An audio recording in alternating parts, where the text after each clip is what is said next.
भक्त्या विहीनाय अपराधलक्ष्यै चित्तस्य कामादितरङ्गमध्ये कृपामयि त्वां शरणं प्रपन्याम् वृन्दे नमस्ते श्रीचरणारविन्दम्। श्रीकृष्ण चैतन्य प्रभु नित्यानंद श्री अद्वैत गदाधर शिवासादि गौरभक्तवृंद। हरे कृष्ण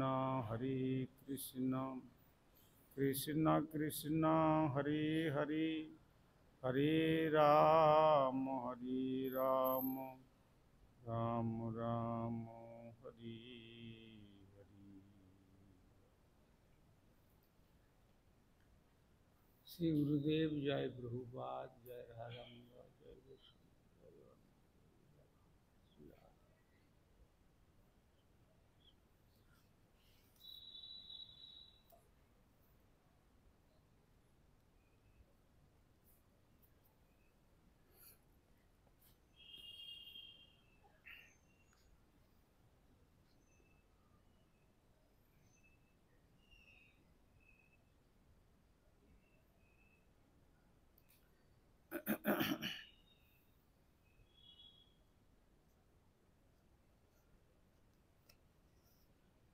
আমরা বিগত কল্যে আস্বাদন করেছিলাম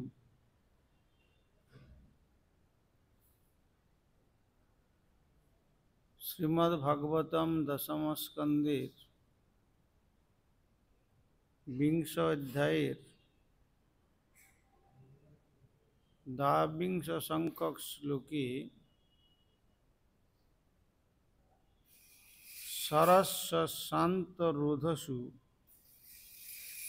নসুরঙ্গাপি সারসা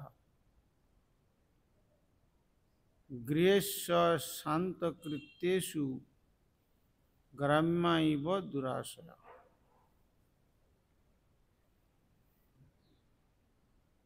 এই শ্লোকে আমরা বিগত কল্য আস্বাদন করেছি কলুষিত জড়বাদী মানুষেরা যেমন অনেক অশান্তি সত্ত্বেও সর্বদাই গৃহে বাস করে, তেমনি বর্ষাকালে তীরগুলি অশান্ত থাকা সত্ত্বেও সারসাদি সমস্ত পক্ষীরা সরোবরের তীরে নিরন্তর বাস করতে লাগলো। শ্রীধাম বৃন্দাবনে বর্ষা ঋতুর আগমনে যে পরিবেশ রচনা হয়েছিল, শ্রী সুখদেব গোস্বামী চরণ মহারাজ পরীক্ষিতকে সেই সমস্ত নির্দেশনা প্রদান করছেন।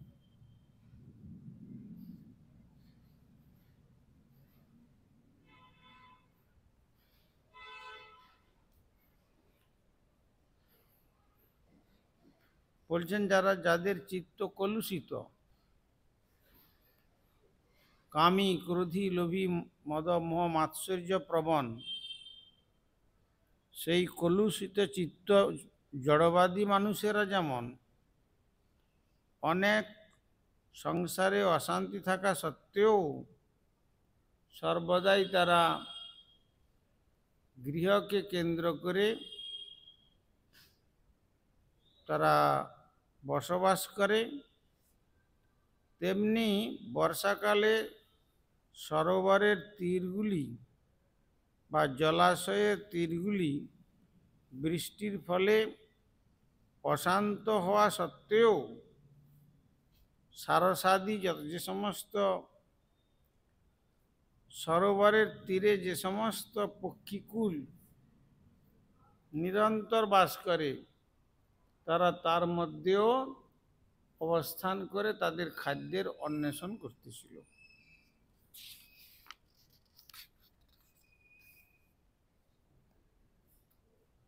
এই পর্যন্ত আমরা বিগত কল্য আস্বাদন করেছি। ত্রয়োবিংশ সংখ্যক শ্লোকে বলা হচ্ছে, জলৌঘৈ নিরভির্দন্ত্যম সে তব বর্ষতিশ্বরেম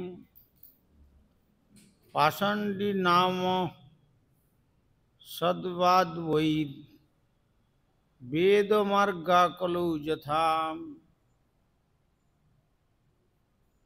জল অঘৌ নিরভিদ্যন্ত্য সে তব বর্ষতি ঈশ্বরে।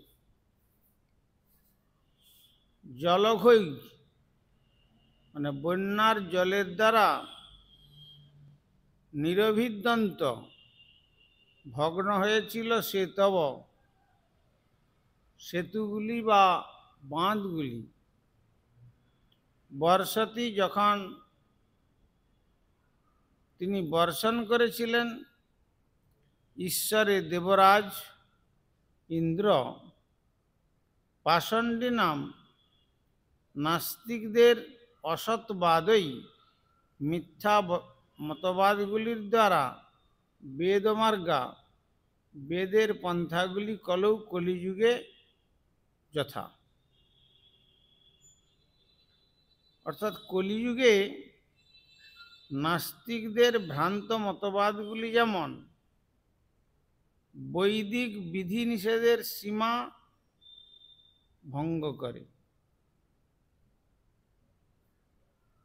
তেমনি ইন্দ্র যখন বর্ষণ করেন তখন বন্যার জল কৃষিক্ষেত্রের জলসেচনের বাঁধগুলিকে সম্পূর্ণ ভঙ্গ করে সমস্ত জলেতে পরিপূর্ণ করে দেয়। বলছেন যে কলিযুগে নাস্তিকদের মতবাদ, তাদের যারা ঈশ্বর বিশ্বাসী নয়, তাদের যে ভ্রান্ত মতবাদ, তারা যেমন বৈদিক বিধি এবং নিষেধের সীমাকে ভঙ্গ করে তারা স্ব মতবাদকেই ধর্মমত বলে জগতে প্রচার করে,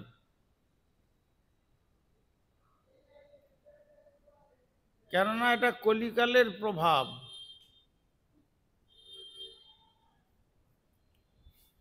কালের মানুষ সামান্য কিছু যোগ বিভূতি বা কিছু ঐশ্বর্য দেখলেই তারা আর বেদ বিধিকে তারা উল্লঙ্ঘন করে, তারা স্বীকার করে না, নিজ নিজ মতবাদ, নিজ নিজ সিদ্ধান্ত। কিন্তু প্রকৃতপক্ষে এইসব সিদ্ধান্তের দ্বারা নাস্তিক মানুষগুলোকে তাদের দলবদ্ধ করে প্রকৃত সিদ্ধান্ত কে সম্পূর্ণ আবৃত করবার চেষ্টা করে।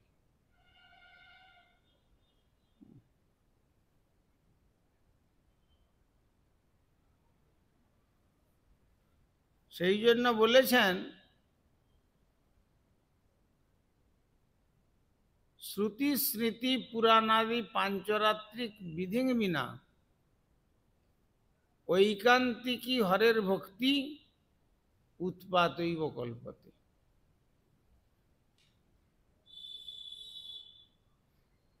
শ্রুতি স্মৃতি পুরাণ এবং যে জ্ঞান, পঞ্চরাত্র জ্ঞান নারদকে ভগবান প্রদান করেছিলেন,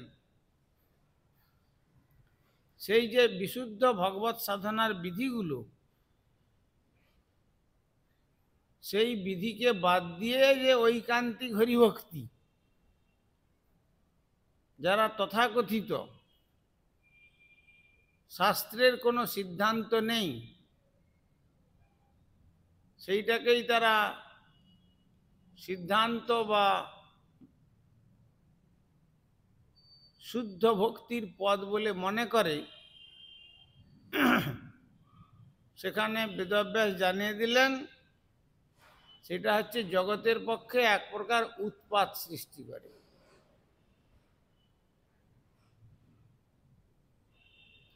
এটা হচ্ছে কলিকালের ধর্ম। কেন? কাল কলি, ইন্দ্রিয় বৈরিবর্গা, শ্রী ভক্তি মার্গ কোটি কণ্টক রুদ্ধ। এই কলি কালটা কলহ যত্র তত্র কলি। আর আমাদের ইন্দ্রিয়গুলো সব সময় ভক্তির বিরোধী আচরণ করবার জন্য চেষ্টান্বিত। এটা হচ্ছে কালের প্রভাব। সেই জন্য শুদ্ধ যে ভক্তিমার্গ, মহাজনদের যে পথ, সেই মহাজনদের শুদ্ধ পথ এখন সম্পূর্ণরূপে প্রায় আবৃত। সেই শুদ্ধ পথের পথিক এই জগতে খুব বিরল।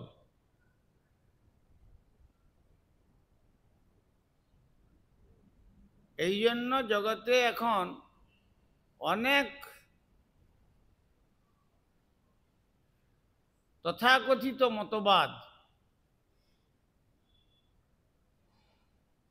জগতের জীবকে বঞ্চনা করছে।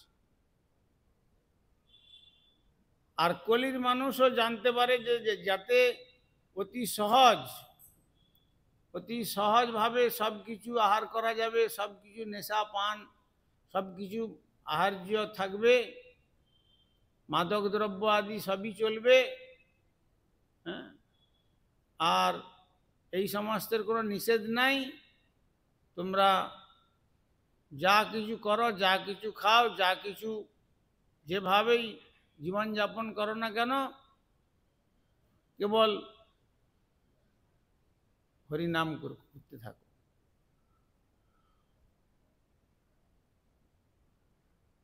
বা আবার জগতের মানুষ এখন হরিনামকে বাদ দিয়ে অনেক ছড়া নাম জগতে মহামন্ত্রের নামে প্রচারিত হচ্ছে।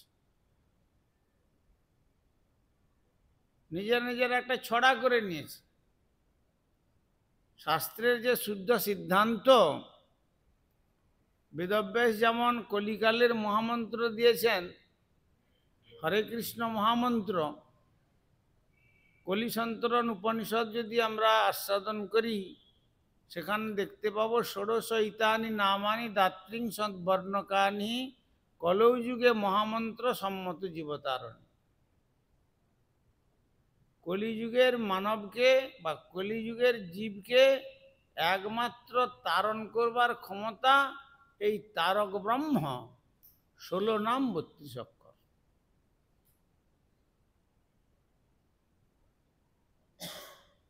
এইটাই হচ্ছে কলির মানুষকে, এই মন্ত্র একমাত্র উদ্ধার করতে পারবে। এই জন্য বেদব্যাস তার কলমের মধ্যে জানিয়ে দিলেন, ষোড়শ ইতানি নামানি, 16টা এই যে নাম, 16টি নাম। আবার অনেকে আবার 16টি নাম নানাভাবে ছন্দ করে মিলিয়ে নিতে পারেন। সেই জন্য বললেন যে না, এই 16টি নাম আবার দাত্রিংশৎ বর্ণকানি, 32টি অক্ষর, 16 নাম এবং 32 অক্ষর। কলৌ যুগে মহামন্ত্র সম্মত জীবতারণ। কলিযুগের এইটাই হলো মহামন্ত্র, জীবকে তারণ করবার সামর্থ্য রাখে। আর বর্জয়িত্বাতু নামৈত দুর্জনম পরিকল্পিতম ছন্দবদ্ধম সুসিদ্ধান্তং বিরুদ্ধং নাভ্যসেৎ পদম। সেখানে কি বলছেন? বর্জয়িত্বাতু নামৈত দুর্জনং পরিকল্পিতম। যারা দুষ্ট প্রকৃতির, সজ্জন নয়, দুর্জন, তারা পরিকল্পনা করে একটা নাম বের করে দিয়েছে। জগতে কত রকম নামের ছড়া চলছে।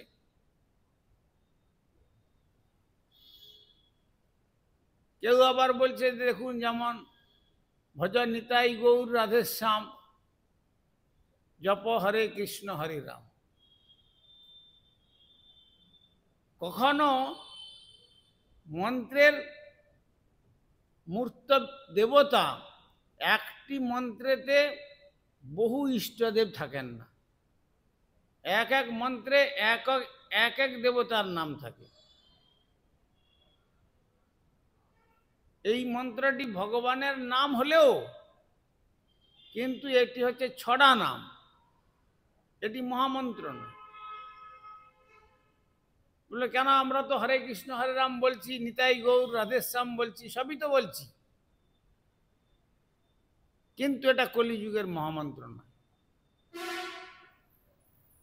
এই জন্য শাস্ত্রের যে সিদ্ধান্ত দিয়েছেন, শাস্ত্রের সিদ্ধান্ত ছাড়া যত নাম জগতে নতুন করে মানুষ, তথাকথিত সমস্ত মানুষগুলো আবিষ্কার করেছে, এগুলো সবই ছড়া নাম। এগুলোর দ্বারা জীব বঞ্চিত হয়।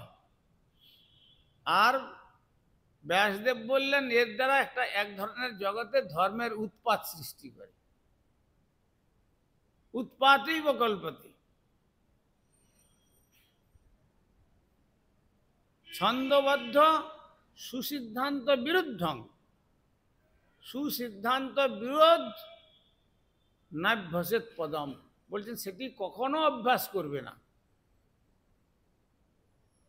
তাই সাধকের মঙ্গলের জন্য মহাপ্রভু ওই যে বলেছেন, গৌর যে শিখালো নাম সেই নাম গাও, অন্য সব নাম মাহাত্ম সেই নামে পাও। ভগবানের অসংখ্য নাম থাকলেও কলিকালের যে যুগধর্ম নাম সংকীর্তন, এতদর্থে অবতীর্ণ শিশচী নন্দন, সেই নামটি হলো একমাত্র হরে কৃষ্ণ মহামন্ত্র।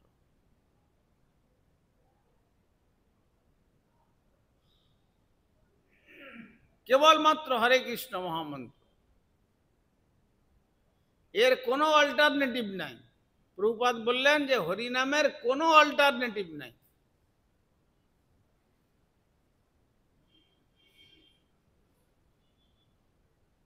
সেই জন্য বলেছেন যে কলিযুগে নাস্তিকদের যে ভ্রান্ত মতবাদ, এগুলো সব জগৎ বঞ্চনাকর। এখানে সুখদেব গোস্বামী চরণ পরীক্ষিত মহারাজকে বর্ষার, শ্রীধাম বৃন্দাবনের বর্ষাকালের যে পরিবেশ, সেই পরিবেশকে উপলক্ষ করে কলির মানুষের জন্য একটি উপদেশ এখানে প্রদান করলেন, যে এই যে যেমন কলিযুগের নাস্তিকদের ভ্রান্ত মতবাদ, মানে শাস্ত্র বহির্ভূত, শাস্ত্র বহির্ভূত মতবাদ যদি আমরা গ্রহণ করি, তার দ্বারা কি হবে? গীতাতে ভগবান বলেছেন, য শাস্ত্র বিধিমুৎসৃজ্য বর্ততে কামকারত নশ সিদ্ধিং নবাপ্নতি ন সুখং ন পরাম গতি। য শাস্ত্র বিধিমুৎসৃজ্য, শাস্ত্র বিধিকে বাদ দিয়ে, শাস্ত্রের নির্দেশকে বাদ দিয়ে, শাস্ত্রের উল্লেখিত যে সাধনার নির্দেশনা তাকে উপেক্ষা করে বর্ততে কামকারত, নিজ নিজ কামনা অনুসারে একটা কিছু নামের আবিষ্কার করে দিল। তার ফলে কি হবে? তার ফলে গীতাতে ভগবান জানিয়ে দিলেন নশ সিদ্ধি,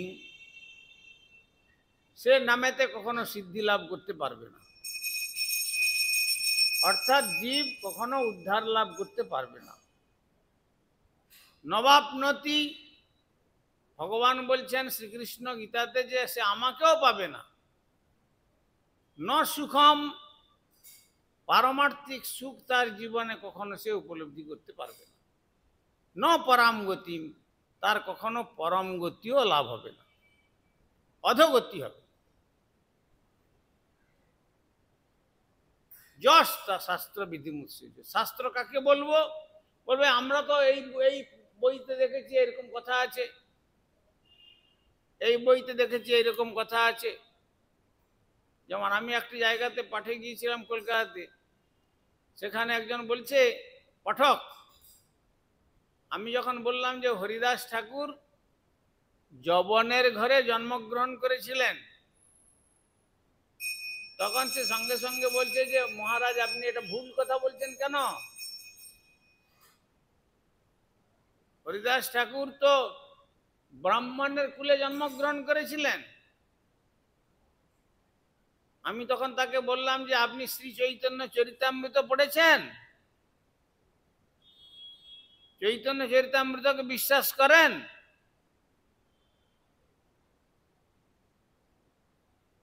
তখন সে বললেন যে হ্যাঁ বিশ্বাস করি।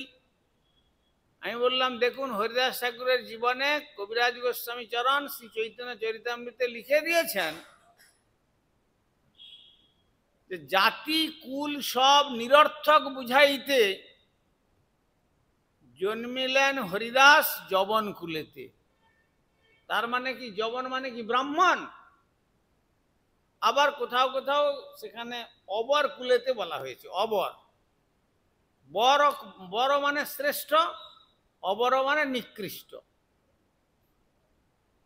জন্মিলেন হরিদাস নিকৃষ্ট কুলেতে, তা নিকৃষ্ট কুল মানে কি ব্রাহ্মণ কুল।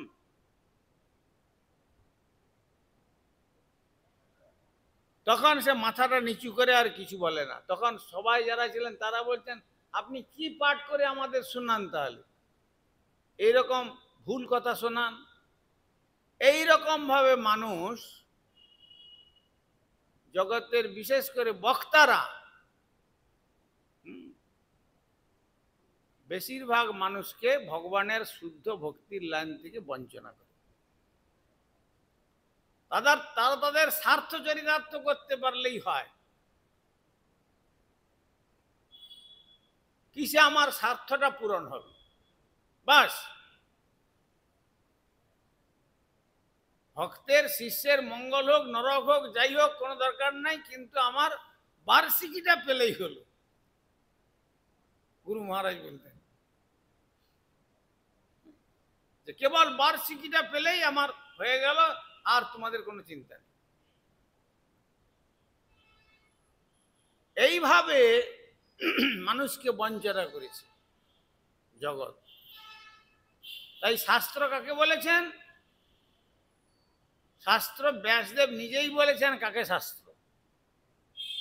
আমাদের শাস্ত্র এখানে ওখানে খুঁজতে হবে না। ব্যাসদেব বলেছেন ঋগ যজু সাম অথর্বৈশ্য ভারতং পঞ্চরাত্রকম মূল রামায়ণং চৈব শাস্ত্রমিত্য বিধীয়তে তচ্চানুকূলমেতস্য তচ্চ শাস্ত্রং প্রকীর্তিত অত অন্য গ্রন্থ বিস্তারো নৈব শাস্ত্রং কুবর্তমত।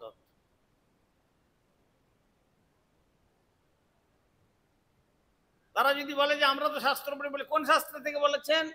এটা রামাসামা যদু মধুর লেখা কিছু একটা গ্রন্থ দেখিয়ে দিল, এটা শাস্ত্র। তা বললে হবে না। শাস্ত্রের মধ্যে বলেছেন ঋগ যজু সাম অথর্ব, চারটে বেদ, আর মহাভারত, আর নারদ পঞ্চরাত্রম, আর মূল রামায়ণ। জগতে অনেক প্রকার রামায়ণ আছে।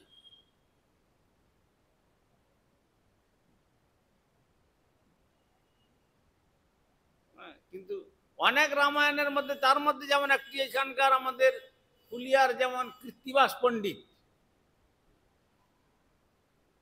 তার কৃত্তিবাসী রামায়ণ পয়ার ছন্দে তিনি লিখেছেন। তো তিনি যখন রামায়ণ লিখছেন তখন কৃষ্ণচন্দ্র রাজা ছিলেন কৃষ্ণনগরে।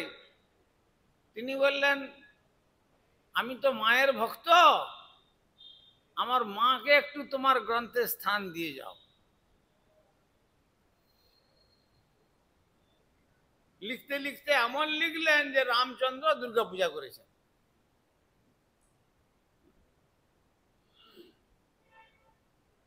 কিন্তু সেই কথাটাই বঙ্গ সমাজে বিশেষ প্রচলিত হয়ে আছে, রামচন্দ্র দুর্গা পূজা করেছেন। কিন্তু প্রকৃতপক্ষে বাল্মীকি রামায়ণ, এই জন্য বললেন মূল রামায়ণ চৈব, মূল রামায়ণ রামচন্দ্রের আবির্ভাবের 60,000 বৎসর পূর্বে দেবর্ষি নারদের কৃপাতে রত্নাকর দস্যু যখন তিনি বাল্মীকিতে রূপান্তরিত হলেন, মহারিষি বাল্মীকি দিব্যজ্ঞান লাভ করে যা দর্শন করলেন, সেইটি তিনি 60,000 বৎসর তাঁর আবির্ভাবের পূর্বে রামচন্দ্রের লিপিবদ্ধ করেছিলেন। ঠিক যেমন লিখেছেন, ঠিক দেখুন রামচন্দ্র ঠিক সেইভাবে লীলা করে গেছে। কিন্তু গোটা বাল্মীকি রামায়ণ যদি আপনারা পড়েন, সেখানে কোথাও খুঁজে পাবেন না যে রামচন্দ্র দুর্গোৎসব করেছে। কিন্তু আমাদের মেনে নিতে আপত্তি নেই যদি মূল গ্রন্থেতে, শাস্ত্রেতে লেখা থাকে। সেই জন্যই ভগবান গীতাতে বললেন, শাস্ত্র বিধি এইসব গ্রন্থ পড়লে কি হয়, মহাপ্রভু বলছেন বহু গ্রন্থ কলাভ্যাস কবু না করিবা। অল্প অল্প করে এই গ্রন্থ ওই গ্রন্থ এই গ্রন্থ এই গ্রন্থ পড়ে না রকম ভাবে করে, আর সেই সমস্ত পড়তে গিয়ে মানুষের চিত্ত বিভ্রান্ত হয়, আর সেই বিভ্রান্ত চিত্তে বিভ্রান্ত উপদেশ দেওয়া হয়, আর যারা শ্রবণ করে তারাও বিভ্রান্তের মধ্যে পড়ে যায় যে কোনটা সঠিক আর কোনটা বেঠিক।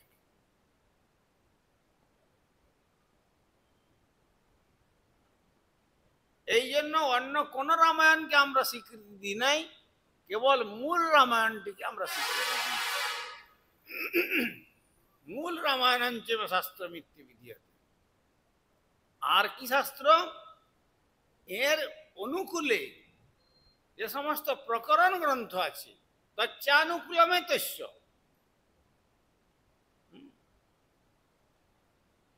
তচ্চানুকূলমে তস্য তচ্চ শাস্ত্রং প্রকীর্তিত। এর অনুকূলে যে সমস্ত প্রকরণ গ্রন্থ, সেটি শাস্ত্র। তার অনুকূলে কথা বলবে, কিন্তু প্রতিকূলে কথা বলবে না।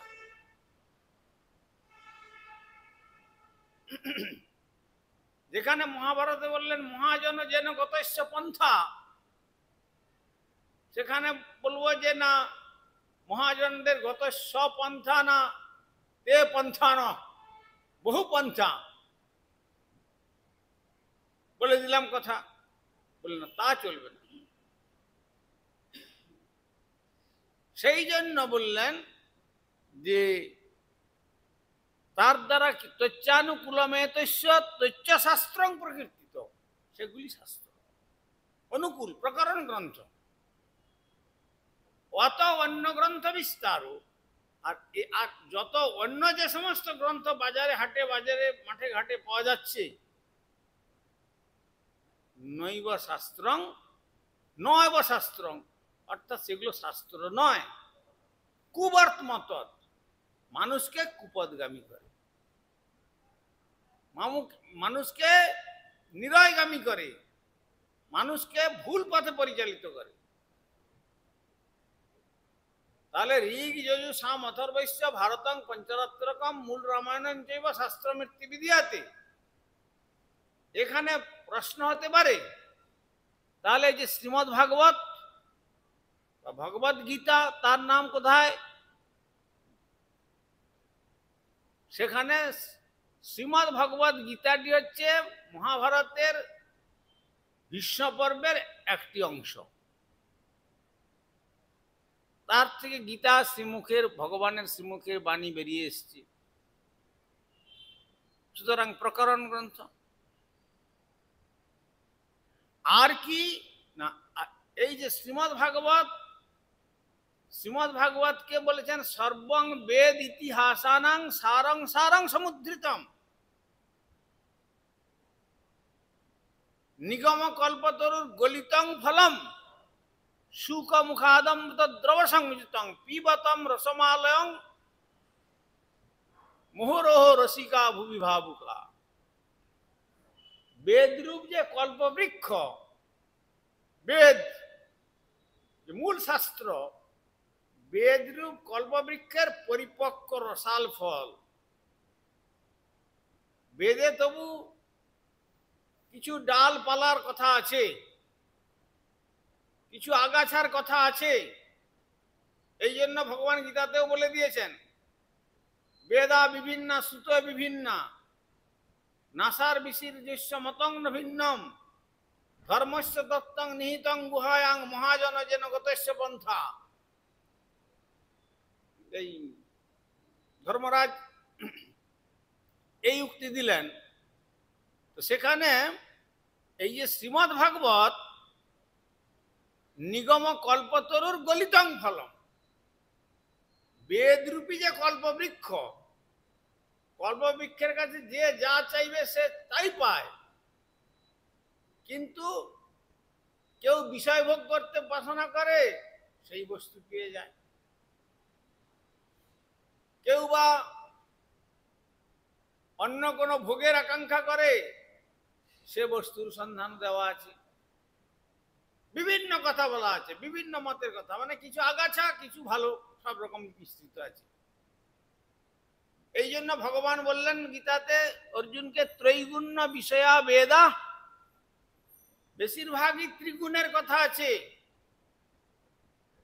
নিস্ত্রৈগুণ্য ভবার্জুন, তুমি ত্রিগুণের অতীত হও, যেখানে নির্দ্বন্দ্ব নিত্য সত্যস্থ নির্যোগক সেম আত্মবান। যে গ্রন্থকে জানলে পর অন্তর থেকে দ্বন্দ্ব, একবারে ধর্মের কোনো দ্বন্দ্ব থাকবে না, চিরতরে দ্বন্দ্ব মিটে যাবে।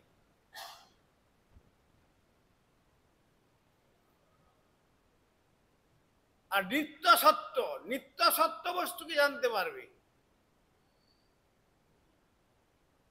নির্যোগক সেম, নিঃশেষ রূপে যে সমস্ত যোগের সার কথা, ভক্তি যোগের কথা জানতে পারবে এবং আত্মবান হতে পারবে, তিনি আত্মদর্শী হবেন। সেই জন্য বলেছেন শ্রীমদ্ ভাগবতী কি বেদরূপ কল্পবৃক্ষের শাখা প্রশাখা পত্র পুষ্প পল্লব এসব ছেটে কেটে পরিষ্কার করে দিয়ে একবারে পাকা ফল। পাকা ফলটা আবার কিরকম? পাকা ফল হলেও পাকা ফলের মধ্যে কিছু ওয়েস্টেজ ম্যাটার আছে। একটা পাকা আম মনে করুন, ধরে নেওয়া গেল, পাকা আমের ফেলে দেওয়ার জিনিসটা কি আছে? খোসাটা আছে, তার ভিতরে বীজ একটা আছে, ওটা ফেলে দিতে হয়। কিন্তু শ্রীমদ্ ভাগবতী যেমন সেই বেদরূপ কল্পবৃক্ষের পরিপক্ক রসা ফলের যে রস, সেই রসটাতেই শুধু শ্রীমদ্ ভাগবত পূর্ণ হয়েছে। মানে এখানে আর ওষ্ঠী বলকল পত্র এ সমস্ত কোনো কিছু ফেলে দেওয়ার মতো কোনো জিনিস নাই। এই জন্য বললেন সর্বং বেদ ইতিহাসানাং সারং সারং সমুদ্রিত। সমস্ত বেদ বেদান্ত আদি উপনিষদ আদির সমস্ত কিছুর একবারে সার বস্তু কথাটা একবারে নির্যাস, সেখানে আর কিছু ফেলবার মতো নাই। যেমন ধানের মধ্যে ধান চাষ করলে তার যেমন খোসাটা ফেলে দিতে হয়, তবে আহার্য রূপে চালটাকে নিয়ে ভাত তৈরি করে মানুষ জীবন ধারণ করতে পারে। কিন্তু এই শ্রীমদ্ ভাগবত এমন, এর মধ্যে কোনো কিছু ফেলবার মতো কিছু নাই। গলিতং ফলম, ফলটা পেকে ফেটে গিয়ে তার যে রসটা ঝরে পড়ছে, সেই রসটার মধ্যে আর কি কিছু ফেলে দেওয়ার কিছু থাকে? যেমন মনে করুন আমসত্ত্ব, আমের খোসাকে ফেলে দিয়ে, আমের বীজকে ফেলে দিয়ে তার থেকে সত্ত্বটা বের করে নিয়ে যে আমসত্ত্বের যদি বাজারে ক্রয় করে নিয়ে আসা যায়, সেই আম সত্ত্বের থেকে কিছু কি ফেলে দেওয়ার জিনিস থাকে? সবটাই গ্রহণযোগ্য। তেমনি শ্রীমদ্ ভাগবতী হচ্ছেন বেদরূপ কল্পবৃক্ষের পরিপক্ক ফলের রস। ভগবান রসবৈষ, আর সেই রসেতে পরিপূর্ণ হচ্ছেন শ্রীমদ্ ভাগবত।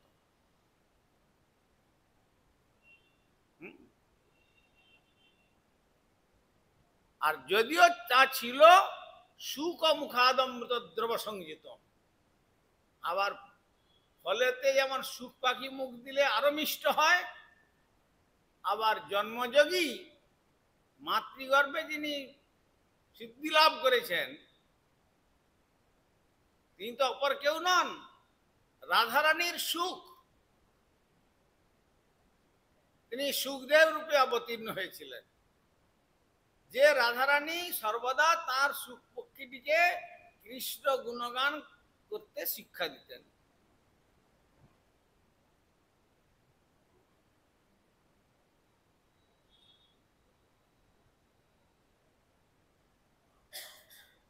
সুখ এবং সারি,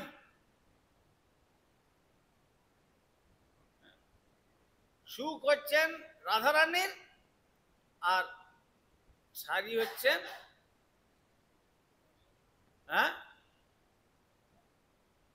সুখ সারি দুই পক্ষ। কৃষ্ণের পক্ষ একজন নিচ্ছেন শ্রেষ্ঠত্ব বলে, রাধারানীর পক্ষ একজন নিচ্ছেন বলে। সেই রাধারানীর পক্ষের যে সুখ, সেই সুখদেব তিনি হচ্ছেন সুখদেব গোস্বামী রূপে জগতে প্রকটিত হয়েছিলেন। তিনি যে কৃষ্ণ বিষয়ক শিক্ষা প্রদান করেছিলেন, সেই কৃষ্ণ বিষয়ক শিক্ষাটি পরীক্ষিত মহারাজের সভাতে সেই কথাই তিনি পরিবেশন করছেন। সেইটি হলো অমর কথা। সেই অমর কথাই হচ্ছে এই কৃষ্ণ কথা। সেই কথাই গোপীগণ বলছেন, তব কথামৃতম তপ্ত জীবনম কবিবিড়িতম কলমশাপহম শ্রবণ মঙ্গলম। এটা শ্রবণ করলেই মঙ্গল হবে। শ্রীমদাততম ভুবি গৃহ্ণন্তিতে ভুরিদা জনা। আর এই সম্পদ যিনি দান করেন তিনি হচ্ছেন সর্বশ্রেষ্ঠ দাতা। তা না হলে জগতের সমস্ত বিচার কথা অন্য সমস্ত বই পড়ে যদি আমরা সেগুলোকে ধর্মগ্রন্থ বলে মনে করি বা শাস্ত্র বলে মনে করি, তাহলে নিজেও ভুল পথে পরিচালিত হবে আর অপরকেও ভুল পথে পরিচালনা করা হবে। সেই জন্য এখানে সুখদেব গোস্বামী চরণ মহারাজ পরীক্ষিতকে উপলক্ষ করে বললেন যে কলিযুগে বিশেষ করে নাস্তিকদের ভ্রান্ত মতবাদগুলি, যেমন বৈদিক বিধি নিষেধের সীমাকে ভঙ্গ করে, বেদে কাকে বলেছেন বিধি, কাকে বলেছেন নিষেধ করতে হবে, সেই সমস্ত ভঙ্গ করে। যেমন একদল বলে না, মাগুর মাছের ঝোল আর যুবতী মেয়ের কোল আর মুখে হরি বল, ব্যাস কোনো চিন্তা নাই। এই সমস্ত সব এই ছড়া গান, এগুলো হচ্ছে অশাস্ত্রীয় কথা। এগুলো কোনো শাস্ত্রের কথা নয়, এগুলোকে জগতের মানুষকে বঞ্চনা করবার কথা। তার দ্বারা নিজেরাও বঞ্চিত হয়ে নরকের পথে যায়, আর অপরকেও বঞ্চনা করে তাদেরকেও নরকের পথে প্রেরণ করে। সেই জন্য এই কলিযুগে নাস্তিকদের ভ্রান্ত মতবাদগুলি যেমন বৈদিক বিধি নিষেধের সীমাকে ভঙ্গ করে, তেমনি ইন্দ্র যখন শ্রীধাম বৃন্দাবনে বর্ষণ করেন, তখন বন্যার জল একবারে সমস্ত কিছু, যে কৃষিক্ষেত্রের যে সমস্ত বন্ধন, সে সমস্তকে সকলকে ভেঙে সব একাকার করে সব জলে পরিপূর্ণ করে দিয়েছে।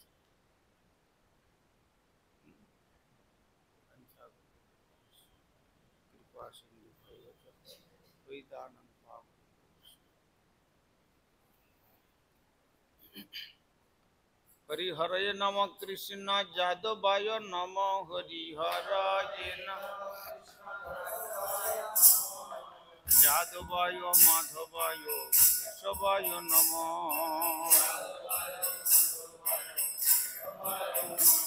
हरे गोपाल गोविंद राम श्री मधुसूदन गोपाल गिरिधारी गोपीनाथ मदन मोहन श्री चैतन्य नित्यानंद श्री अद्वैत सीता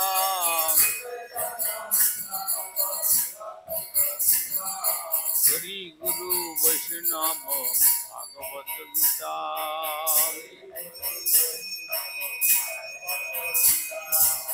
श्री रूप सनातन भट्ट रघुनाथ श्री जीव गोपाल भट्ट दास रघुनाथ এই ছয় গোসাইর করি চরণ বন্দন আর যা হইতে বিঘ্ন নাশ অভিষ্ট পুরাণ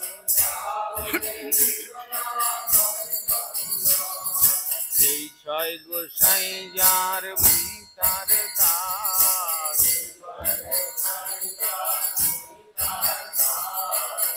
সবার পদরে নূর পঞ্চগ্রাস তাদের চরণ সেবী ভক্ত শনে বাস আর জনমে জনমে হয় এই অভিলাষ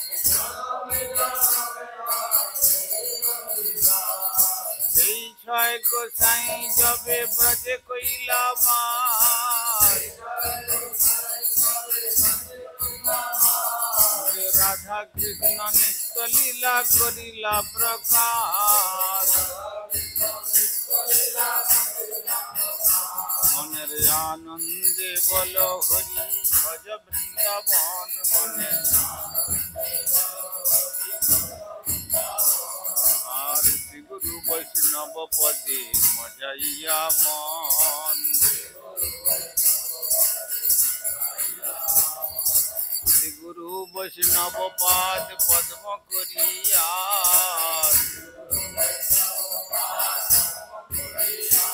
হরি নাম সংকীর্তন কহে নরোত্তম Das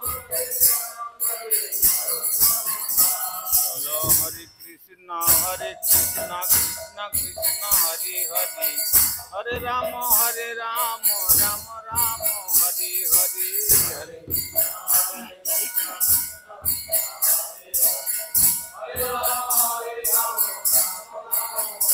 Hare Krishna, Krishna Krishna, Hare Hare, Hare Rama, Rama Rama, Hare Hare, Hare Krishna,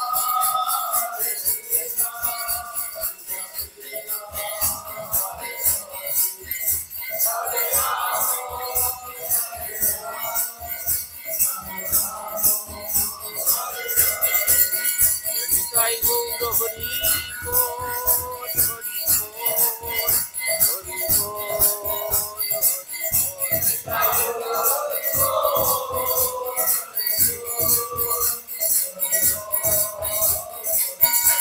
Jai Guru Hari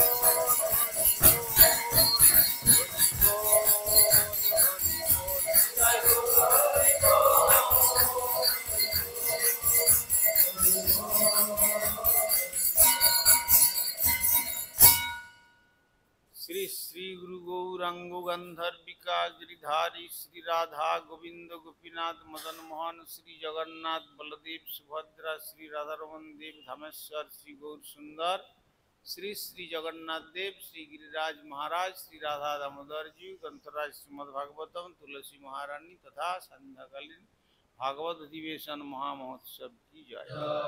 परमाराध्य Shri Gurupad पद्मं Vishnupad परिव्राजकाचार्य वर्जति दंडी स्वामी श्री श्रीमद भक्ति कुमुद संत गोस्वामी ठाकुर की जय। जगत गुरु श्रील प्रभुपाद भक्ति सिद्धांत सरस्वती गोस्वामी ठाकुर की जय। सपार्षद सचिनंदन श्री गौर सुंदर की जय। सपार्षद श्रील प्रभुपाद की जय। श्री रूपानुग गुरुवर्ग की जय। ग्रंथराज श्रीमद भागवतम की जय। श्रोता भक्त वृंद की जय। श्री श्री निताई गौर प्रेमानंदे हरि हरि।